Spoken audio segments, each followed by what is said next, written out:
Hi, we're looking at the Tourism Revolution assignment and going through a few steps to help people out. So this is what the assignment looks like. As a tip, before I started my timeline on the computer, if you're choosing to use the computer to communicate your information, I made sure I had my events in order picked out what I want to choose. You can choose any 8 events from the article.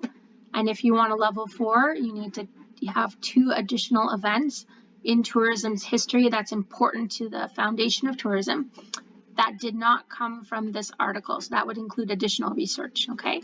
So just to give you an idea here, I've just highlighted for myself quickly the ones I wanted. I'm not going to spend a long time on that because I want you to choose which of the 8 to 10 items on this article you think were the most important, but I did highlight them to make it easier for myself. Then what I would do is at the very bottom of the assignment here, I might actually go and list out the information and a brief little blurb here, kind of like a rough draft of what my 8 events are from earliest to latest, the most recent.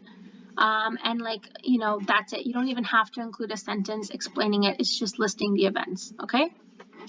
Once that's done, what I'm going to focus on today mostly is how to communicate that information through one of 2 options. So option 1 is Mindomo.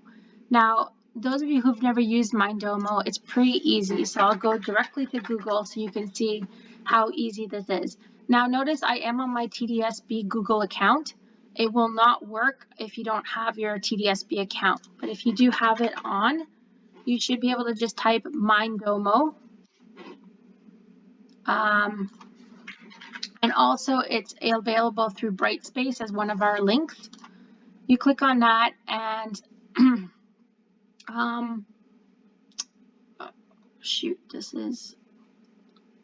already signed in, but when you get it, you will get a sign that says, sign in through Google, and you just type, yes, sign in through Google. Unfortunately, right now, I guess I'm already signed in. Okay, here, I'm going to log out quickly. Sorry, and I'll show you how easy it is. You just go in and there you go. You do not need to put your email or your password in. You're just going to sign in with Google. And because I'm part of TDSB, it's going to automatically work. That's how simple it is. Now, once you're in, if you've had past mind maps that you've created, they'll be there. But if you're creating something new, you go to create. And then I have different types of templates. So again, this can be used for all sorts of different subject areas, not just geography. But in this case, I'm going to type in timeline. And you'll see that there's different types of timeline templates available. There's the more standard one that's of a line that just goes one line across. There's some more complicated ones that are here that may have categories, etc. So you can play around with which organization you're more comfortable with. I'm going to try this one. So here it is. And then in order for it to work, you just say use template. And that's it. You just can start to type right into it. So I could say here the history of tourism. And it automatically adjusts the font for me. And then I could put in the dates here. So I could put here, pre-1800s. And then I can put in here, for example, the Grand Tour. If I'm using that example, I want to close this. Boop. And then I can see here in Grand Tour. And then this is where you can even give a little bit more additional information. You don't have to, but you could say, for example, like wealthy traveled, the wealthy traveled, they went mostly in Europe. Okay.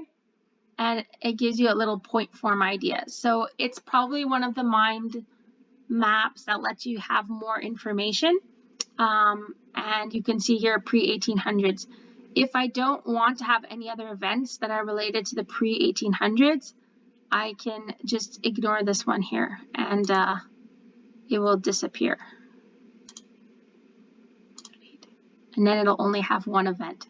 Okay, so you don't have to have 2 events. It lets you have as many as you want. If you want to add more, you can. If you don't want to, you don't have to. Okay.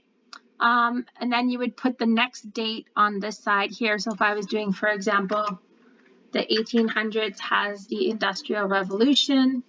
That was very important.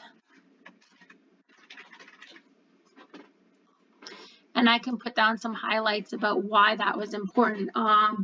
You know, now people didn't need to work on farms, you know, and factory.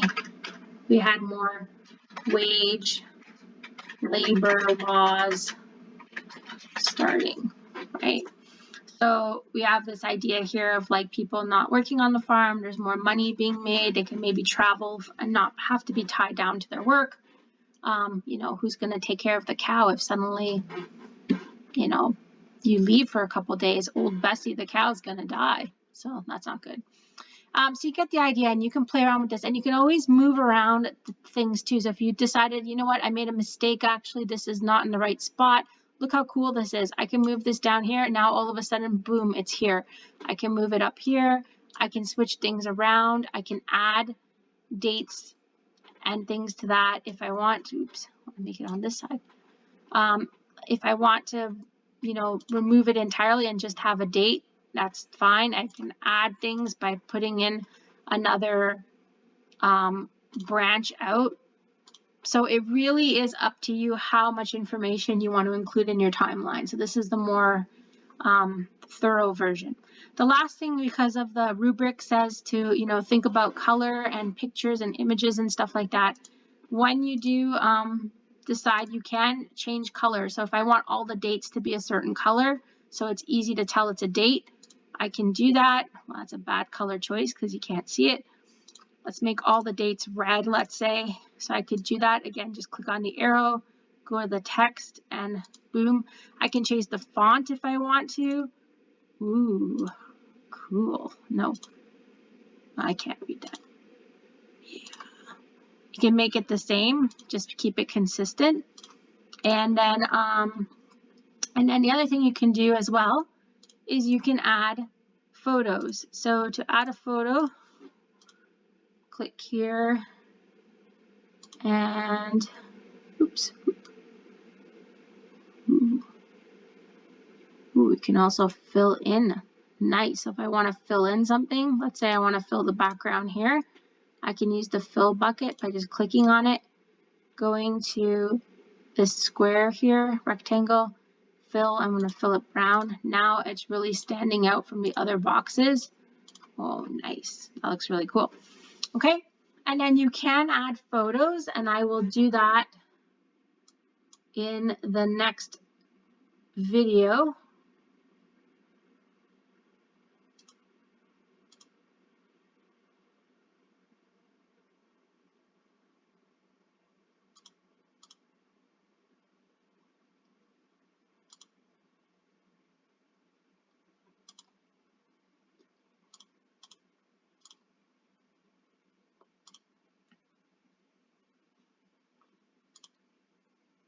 Yeah, next video.